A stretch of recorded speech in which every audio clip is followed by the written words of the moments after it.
সকালে 7 বার আর সন্ধ্যায় 7 বার যদি কেউ এই দোয়াটি পড়তে পারে, আল্লাহ তাআলা তার দুনিয়া এবং আখিরাতের দায়িত্ব নিজে গ্রহণ করে নেবেন। সুবহানাল্লাহি ওয়া বিহামদি। আমার রাসূলুল্লাহ সাল্লাল্লাহু আলাইহি ওয়াসাল্লাম কখনো এই দোয়া ছেড়ে দিতেন না। এটি কোনো আলেম দ্বীনরা ছেড়ে দেন না। এটির ফজিলত আমি নিজেও পেয়েছি। কোনো ব্যক্তি যদি এখনো সে আমলটি করতে পারে, আল্লাহ তাআলা তাকে নিজে ফজিলত দান করে দিবেন। এটি এতটাই ফজিলতপূর্ণ দোয়া, আমি বলবো এই দোয়াটি প্রত্যেকের পড়া উচিত। আপনার পরিবার প্রত্যেকটা সদস্যের পড়া উচিত। এই দোয়াটি আপনারা শেয়ার করে দিবেন। আপনার যারা পরিবার পরিজন আছে প্রত্যেকের কাছে এই দোয়াটি আপনারা পৌঁছায় দিবেন। ইনশাআল্লাহুল আজিজ, আল্লাহ তাআলা অবশ্যই তাদেরকে রহম দান করবেন।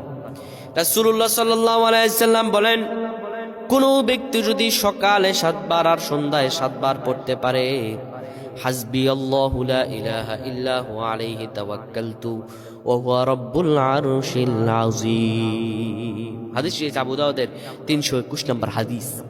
রাসূলুল্লাহ সাল্লাল্লাহু আলাইহি ওয়াসাল্লাম বলেন, কোন ব্যক্তি যদি সকালে 7 বার আর সন্ধ্যায় 7 বার পড়তে পারে, আমার আল্লাহ তার দুনিয়া এবং আখিরাতের পেরেশানি দূর করে দিবেন।